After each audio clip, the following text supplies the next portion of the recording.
Uneducated, unfiltered, unhinged. This is the Mangina Dialogues. We at it again with your host Nick Scopes and the Gregolicious. You know how we do, cause you know we keeping it gangster and silly.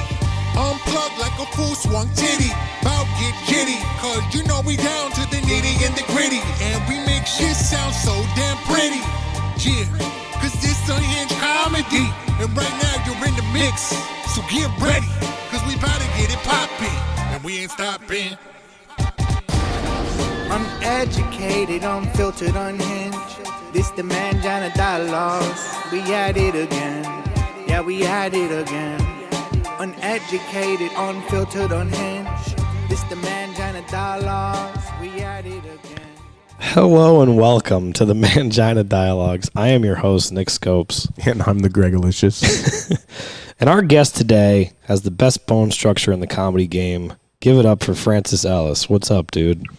Oh, what a lovely introduction. Yeah, dude, so that came from a girl that I work with came to your show you did at our Norwalk place, and I asked her, I go, hey, would you enjoy the show? She goes, he has the best bone structure. And I go, yeah, but like, did you find it funny? She's like, oh yeah, he was funny, but his bone structure, and I'm like, all right, never mind. Yeah. But I had look, you know, this is something I've dealt with for years, that people don't really care about the content, and they just see me as a piece of bone structure. And you start to wonder, like, will I ever get the respect and equal treatment that I so yearn for? You're just complaining about being too handsome, I'm pretty sure right now. Is that what you're saying? Yeah, women do this. They are just salivating, and they don't treat people right. You got to start giving out people ponchos. Come to our senses? Like, at what point will men rise up? Right, I know. Especially the straight white males. We don't get enough coverage. You know what I mean? Well, I don't want to make it racial. I think it's really just men versus women, and women have been holding us down. Yeah, I would agree 1,000%. What do you think, Greg? There's no question about it. I have been held down my entire life because of bone structure. I will say I once got held down in the bedroom, and I liked it. Ooh, interesting. You know, just by the wrist. That was good. I like that. Just by the wrists. Not like, we're not talking like throat. We're not talking about like choking, right? We're just talking about like she didn't sit on your chest. No, I mean, I'm asthmatic. Like, I've always been asthmatic. So throat stuff is like not my cup of tea. Got you. You don't want to go throat stuff. No. No. It's all right. Greg and I are a little sick over here. We got some throat stuff too. Yeah, plenty of throat stuff. You'd think our apartments had no heat, but they do. I don't understand what's happening. Our throats sound like shit. Not our mutual apartment. We don't live together. No, we do. No, we don't. Greg's an old married man. Dude, so what's been going on with you, man? We did our show, I don't even remember when it was, a few weeks back, couple months back. But you've been ripping it, man. What have you been up to? Let's see. Just been, writing for Bro Bible, and then doing stand-up everywhere, and living the life of a comedian. That's kind of it. Dude, I'm losing weight. Have you and I'm not trying to. I don't want to lose weight, but I keep losing weight. So you have perfect bone structure. You lose weight easily. You have a tough life, dude. Yeah, but like it's one of those things. It's like I think I'm not saying like, oh, I'm not trying to be annoying with this. Like I'm losing weight in an unhealthy way. Oh no, I know what you're saying. Maybe it has something to do with getting tied to the bed. It could. He doesn't let me eat. Forget to untie me. Been there.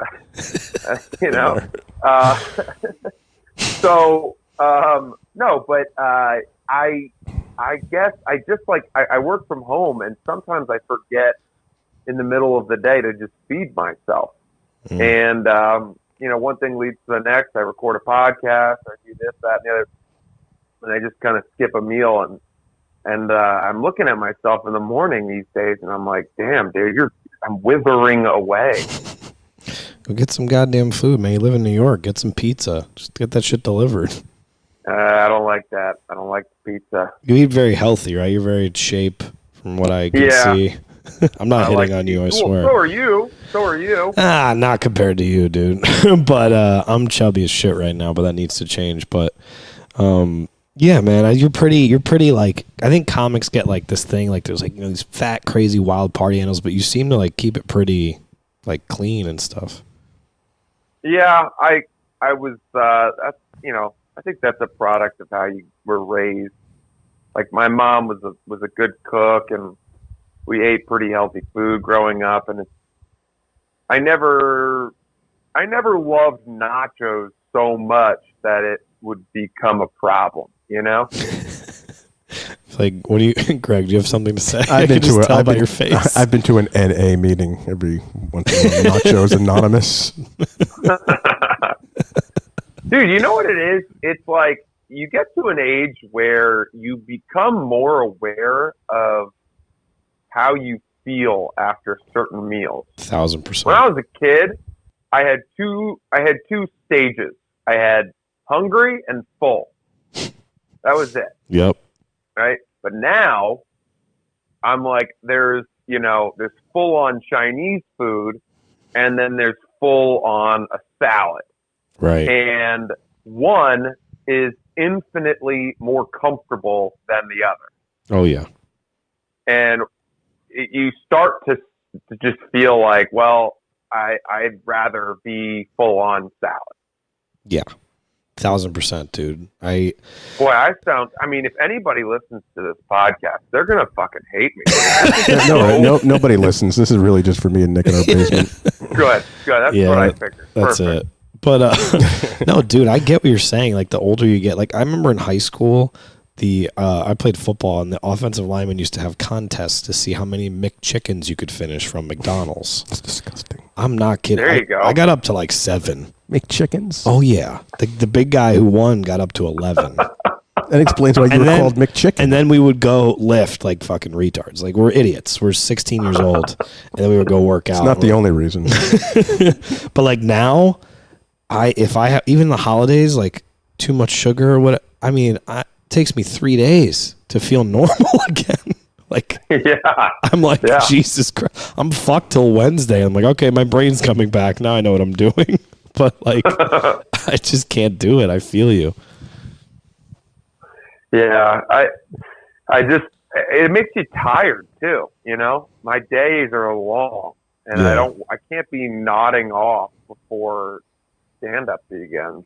No, yeah, you can't do that shit. How did you? Only know like a little bit of. Met you, and then, I know you. Believe it or not, I've never actually read or done anything with Barstool. But then when you were coming to our club, I was like, I'm gonna do some research on this guy, see what's up. But how did you get started in this whole comedy game and everything? I loved stand-up my whole life, and I had access to it through Napster. I think that was where I first started getting into stand-up. Yeah, it's like, that's the truth. And nobody ever tells you that answer. That's not an answer I've ever heard anyone else say. I used to listen to Eddie Murphy on Napster. That was like, I listened to him. I wasn't listening to that much music. I was listening to Eddie Murphy, Lewis Black, Seinfeld, and those on Napster. And then I would listen to them at night. I could recite Delirious because I listened to it so much. And then I read Born Standing Up by Steve Martin. And I was always performing in like plays and shit. And I was kind of an attention whore. And that book was what suddenly made me go from being a fan of stand-up to, could I do this? Like this lifestyle, the performance sounds attractive to me. And then my summer after my junior year of college, I was an intern in finance at the Royal Bank of Scotland in Stamford, Connecticut, not too far from our house. Yep. And I was so not interested in the job. It was what I thought I was supposed to do. I was a lacrosse player at Harvard. All my classmates, all my teammates were doing this, and I was kind of just marching along with them. And I got this job. I went and did it, and it was so boring to me and so confusing. I didn't understand it, and I had no interest in trying to understand it. So that whole summer at that desk, I would just kind of write jokes. I started writing jokes about my experience on a little notepad that I kept in my near my keyboard. And by the end of that summer, I had 20 minutes of notes. And I got back to school my senior year, and I was like, I want to try this. I wonder if people think this is funny. So I organized a little show at a local bar, and I told my friends about it. And I had about 50 friends come out to see me perform stand-up comedy because that was an unusual thing. And I went up there and ate shit. I was fucking terrible. Oh my God. But, it's all my friends. So they were supportive, and they kind of laughed at a couple things here and there. And then afterwards I got off stage, and I kind of panicked and walked out through the crowd, didn't say goodbye to anybody, and just walked straight to my room. And everyone else stayed at the bar being like, where did he go? What happened? But I was like, oh, that was so bad. That was miserable and embarrassing. But then enough people tell you that you were kind of funny that you're like, oh, well, maybe it wasn't so bad. And then I did another show at the Comedy Connection, or the Comedy Studio, above the Hong Kong restaurant in Cambridge. And then I felt like, oh, wow, I really love this. And I decided to move to New York after college. I didn't have a job lined up, and I just moved to New York to see what stand-up comedy was all about. And, I had a couple diversions here and there. I went to law. I did it for a year and a half, 2 years, and started studying for law school. And went to law school for 4 days, but withdrew because, too hard. And and then I got really into stand up, and then I was doing it 10 times I think 10 sets a week or whatever. And a year or so after that, a couple years after that, I got hired at Barstool, and then I had an audience, a real audience, and started getting some fans. So that's what that was my trajectory, I guess. So you grew up in Connecticut? Oh, he's from No, Maine. I grew up in Maine. Oh, Maine. Yeah. Gotcha. But I worked at RBS because that was where their office Yep. was. I was living in New York City. So and, when did you go to Harvard? What years were you at Harvard? 2007 to 2011. We're the same exact age, pretty much. How about that? Yeah. How was your Harvard experience? Dude, it was great. I loved it there. I really liked my classes. I loved the education. I liked how smart people around me were. I was very much a middling student. I tried really hard, but I got a 3.3 GPA, and I got a lot better. Freshman year was really fucking hard, but towards the end, you start to figure out really interesting classes that you actually want to take, as opposed to just trying to pick easy classes. Right. And I can say that from my junior year on, I really made the most of my tuition dollars that mom and dad were spending. What did you study at Harvard? I studied government, but with a specific focus on the Middle Eastern world. I was fascinated by the Arab world. Actually, my original thought was that I might go into the foreign service, Right. NSA or CIA. And I actually applied to the CIA my senior year, but I never heard back from them. Try now. See if you can get in now. You should do that. Yeah, I don't think that would go over so well. That's pretty wild. I mean, to go. I mean, first of all, the Harvard education is a Harvard education. You can't beat that anywhere in the world. Yeah. So, like, to transition out of Harvard directly into stand-up comedy is pretty wild. Like, what do you think about? You know, obviously the alumni is a very small club. You know, as far as Harvard educations goes, do you use that at all? You know, there is a pretty good network in comedy of Harvard grads, mostly due to the Harvard Lampoon, which was the literary magazine that a lot, you know, so many famous writers. Conan was the president of Lampoon. Yep. Colin Jost was the president of Lampoon.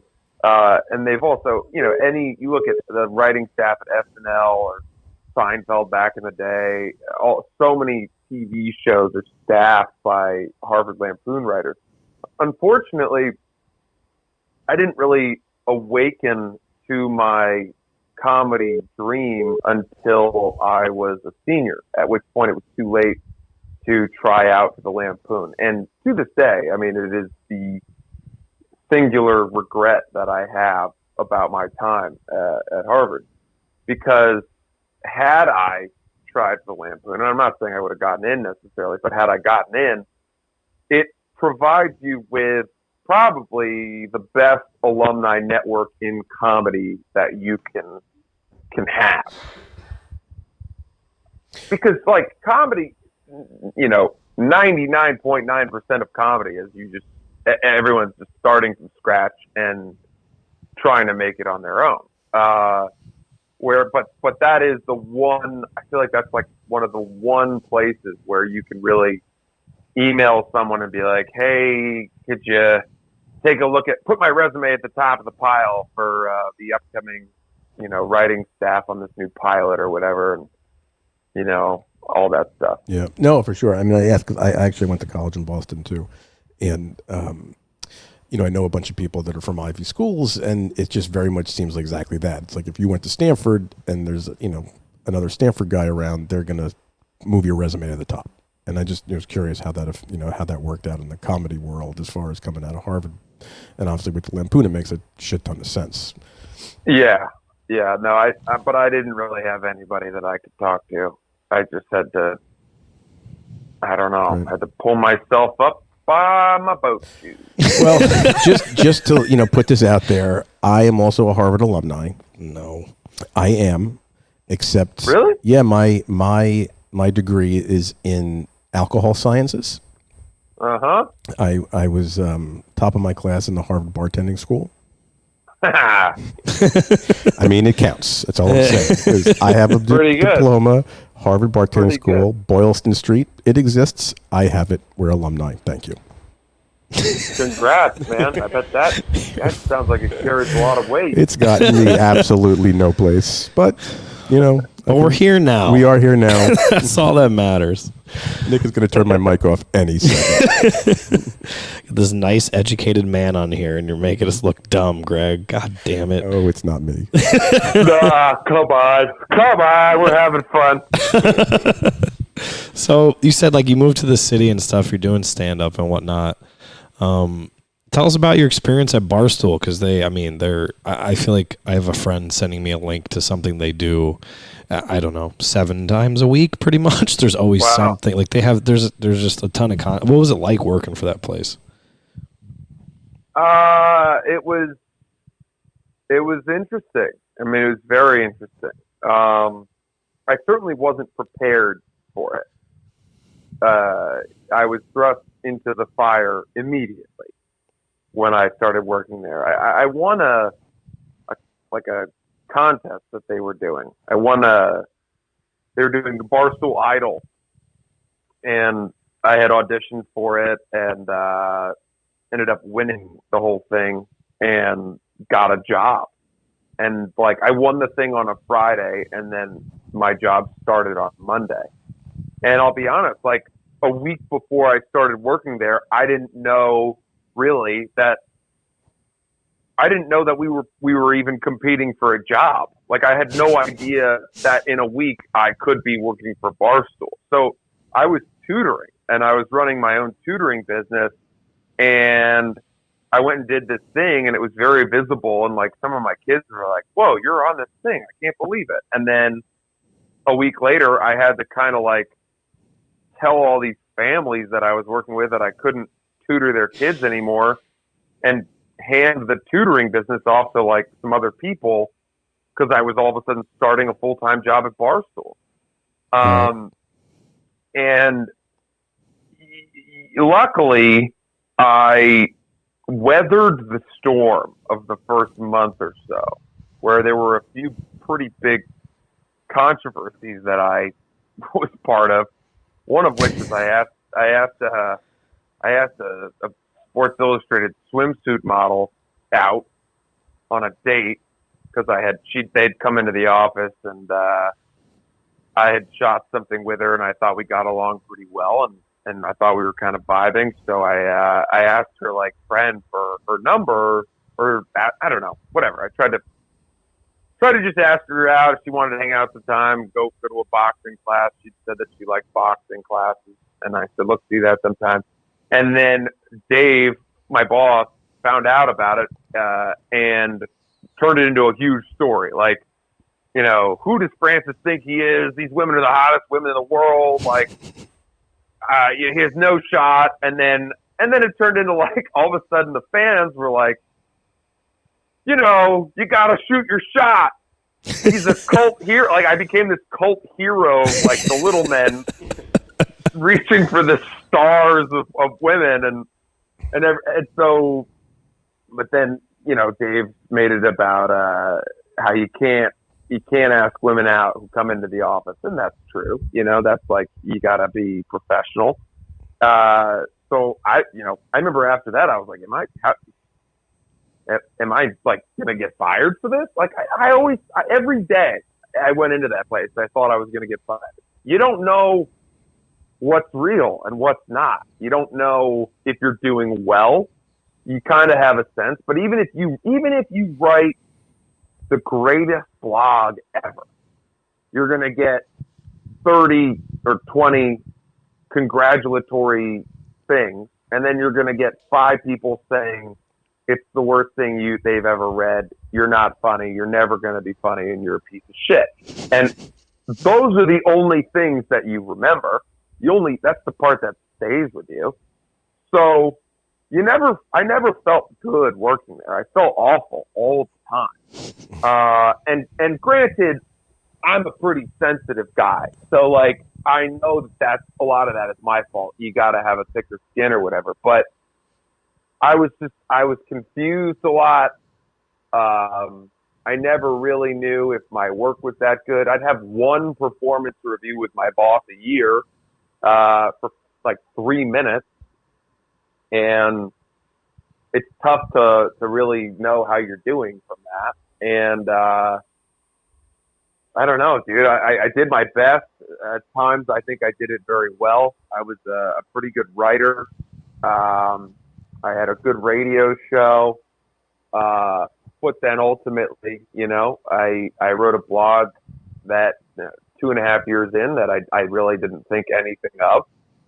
Just one of thousands of blogs that I wrote. And a couple hours after I wrote it, the girl that I was writing about was found murdered, and I got fired for it. And, you know, people have speculated about whether there were other factors, whether people, you know, whether Dave and Erica thought I was kind of not trying as hard anymore or mailing it in, or, you know, the fact that I wore a T-shirt to the Dunkin' Donuts Awards a few days before. Like, who fucking knows?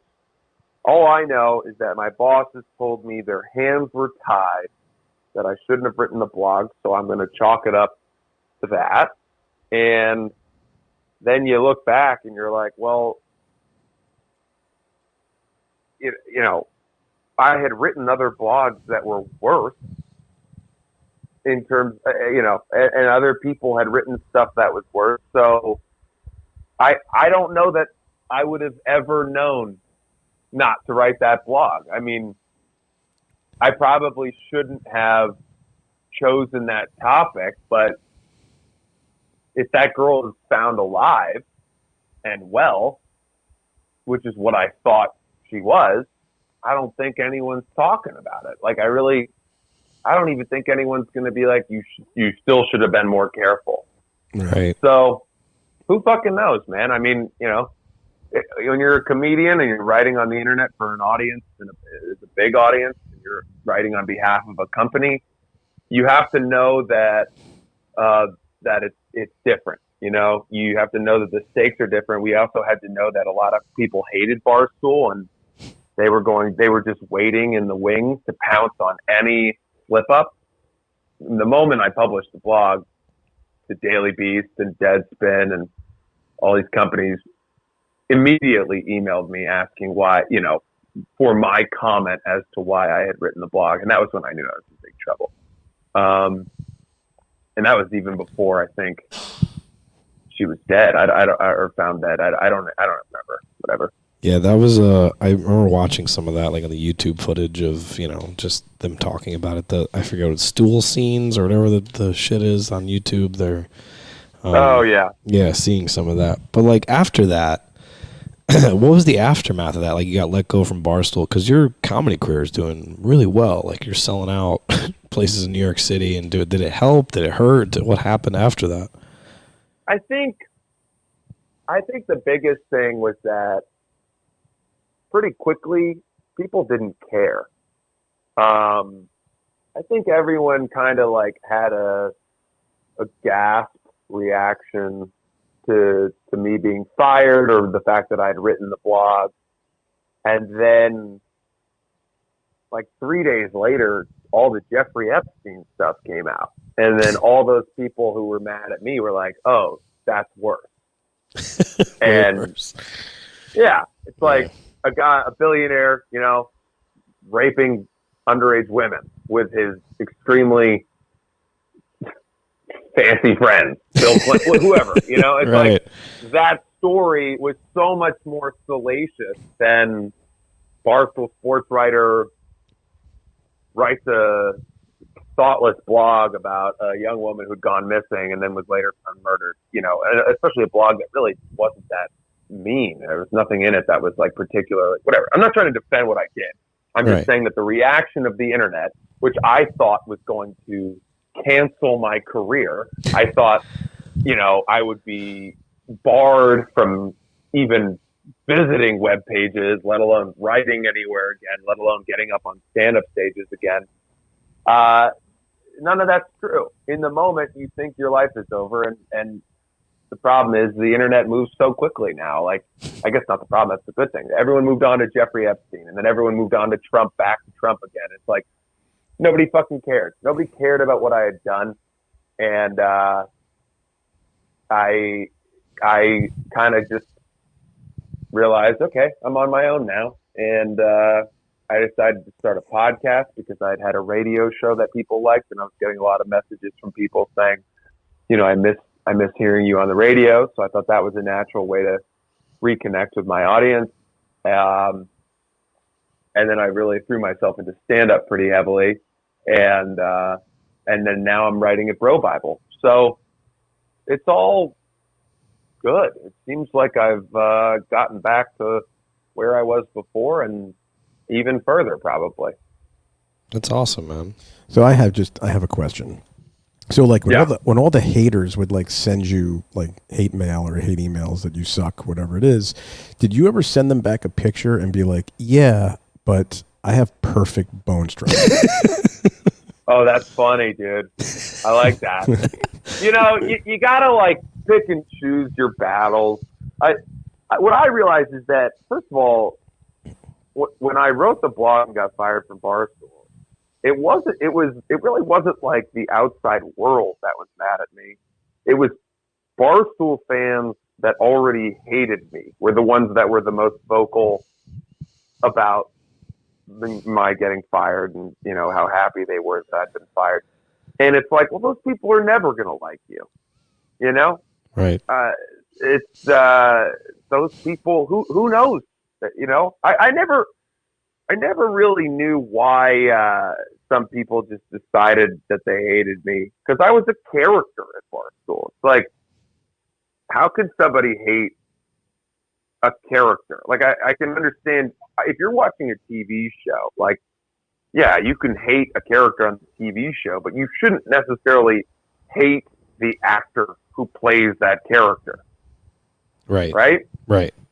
And Barstool fans hated me through and through. Like, there were people who fucking made it their mission. I would block a Twitter account and they would make a new one to Jesus keep Christ. sending me hate mail. And it's like, why? Why are you so invested in this? And I guess Joe Rogan makes good points about it. He's like, life is hard. You never know what's going on with that person. They might have a shit existence. They've been dealt a bad hand. They've got a bad job, a bad marriage. They come from a bad family. They live in a bad neighborhood, but they have a keyboard and they have the internet. And so they're going to type and they're going to shit on people. And that's their way of expressing themselves. Right. So, I just have to imagine that everybody who's mad at me and hates me probably isn't doing that well because I've never done that on the internet. I've never reached out to like some actor or some person I follow who doesn't know who I am and been like, I hate you, you suck, and you're not funny. And the reason is I lead a pretty good life. I'm not doing that because I'm playing golf or I'm working out or I'm cooking vegetables. Like, those are the things that take up my time. I don't need to express my anger and frustration at strangers on the internet. People do not realize how much of a good time it is steaming a huge pot of broccoli. Oh, like, it really is. If you haven't steamed broccoli and cauliflower together and just inhaled that aroma and let it take over your house, you haven't lived. Yeah. You just don't know how good of a time it is. Oh, Throw in some Brussels sprouts and oof, it's a fucking weekend. Fish. Oh, lean protein. Oh my God. It's wet. I'm erect Fucking over wet. here. Nick has his damn. both hands down his pants. He's balancing the mic in a way you've never seen before. I like the sound of that. Got me all boned up. You and your perfect bones over there. You son of a Yeah, getting bitch. me all boned up. God damn. So now you're doing your stand-up. You're killing it. You're writing for Bro Bible. So what's new in the stand-up world for you? I know you had a special come out, correct, in the past? Yeah, I had a special come out at Barstool. Right, That was, went out on Barstool Gold. I think there was a more conspiracy that led to more conspiracy theories because people said that they thought that the fact that my special didn't perform that well or didn't garner more subscriptions to Barstool Gold was another reason why Dave fired me, and I can tell you that is definitely not the case. I'm not saying it didn't. I'm not saying it performed well necessarily. I'm just saying that's not. Dave wouldn't have fired me for that. But yeah, that was a cool experience. Shot at the Wilbur Theater, probably one of the coolest nights of my life. We did 2 shows. We had an insane, awesome crew. And I had a grand piano. I was in a tuxedo. The whole thing was awesome, dude. And I was proud of the special, and I thought it looked great. And I've watched it with some people, and they all liked it. And I think at the Duncan Awards, Dave made some crack about how I could have worn my tuxedo from my special instead of wearing the T-shirt that I wore, and that maybe some of the people who signed up, I could have used the money from that, but to buy a better outfit. But in the end, I liked the special. I thought it was good. People seemed to enjoy it, and I'm probably not a comedian that I would say deserves a special yet. But at the same time, like, there was an audience to watch it, and we thought it'd be a fun thing to do, and I did my best, and I have no regrets about that. I loved that special. That's awesome, man. Now, what's on the horizon for you? Like, what's coming up next for you? I'm doing some cool festivals this year. Doing Okay. Moon Tower down in Austin, Texas. I'm doing Skank Fest in Houston. Got some fun tour dates, but I think for comedians, you guys know this, like, it's all about just getting better. Yeah. You know that better work and better milestones will come if you continue to improve at what we do. And so I'm getting up every night pretty much, and 10 to 15 times a week now, and I'm on the road and I'm writing at home, and that's kind of where things are. I'm pretty happy. I've got a good living, and I'm doing what I love. Do you have a favorite room in New York City to play? I love the Stand. I really do love the Stand. That's where I am most of the time, and they've got their new location now, and it's just so comfortable and so nice, and everyone there is really cool, and the comics are just the best comics in New York. I think it's become a rival to the Comedy Cellar, but Yeah, I don't want to say that too loudly because Cellar is so renowned and so held in such high regard. So who knows? And you can get great hummus within like you put your hand high, you can grab some good hummus. At the Cellar? Yes. Yeah, that Middle Eastern restaurant that's right next door. Yeah. I always forget about that's up there. It's like right there. It's the best. Yeah. Is it? I've Oh never my God. been. I used to go there. I used to live in the city for like 15 years. I used to go just to the Mediterranean restaurant upstairs just to eat, then go downstairs. It's awesome. What a time. Love it. So, dude, we're going to wrap up here in a sec. Anything do you want to plug? Your blogs, your, account on Pornhub, anything that Sure. you have? Yeah, I mean, I don't really like to plug my account on Pornhub. That's more for me. But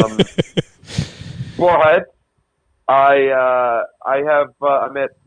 going to be in Philly on March 5th to the 7th at Helium Comedy Club.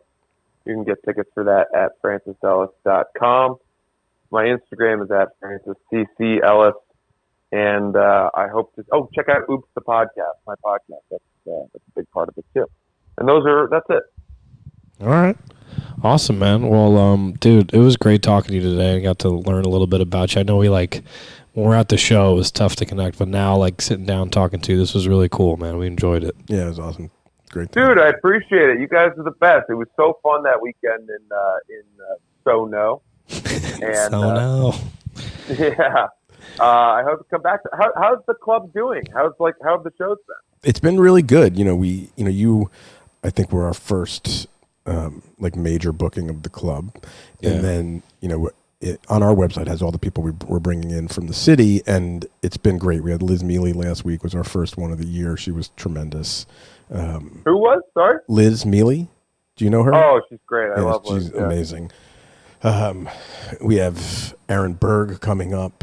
He's one of my favorite people in the world. You're going to love him. Really? He's Awesome. great. Good to hear. Dude, he's a great dude. I love Aaron. Yeah, Mike Fenoya is coming out. Oh, he's a beast. Frank Liotti is doing a weekend or a night with us. Yeah. So it's a pretty good lineup, and you started really appreciate it. You started the whole thing off for us. It's been fun, and we're kind of flying by the seat of our pants with this, and hoping we don't burn the building down. Hell yeah. Well, I can't take too much credit. I just agreed to do a great gig. You guys are the ones that really deserve the credit. So thanks to you. Well, we appreciate you coming out. Yeah, I can't wait to have you back. This could be dope. In the summer when it's not fucking Winter. 4 degrees out. Yeah, fuck this Yeah. place. I hate that. But, dude, thank you so much, and we will let you know when this is out. All right? Yeah, we'll talk to you soon, man. Appreciate it. Sounds good. Hey, Thanks. have a good one, fellas. Thanks, man. for having me. You got it. You too. See ya. Bye.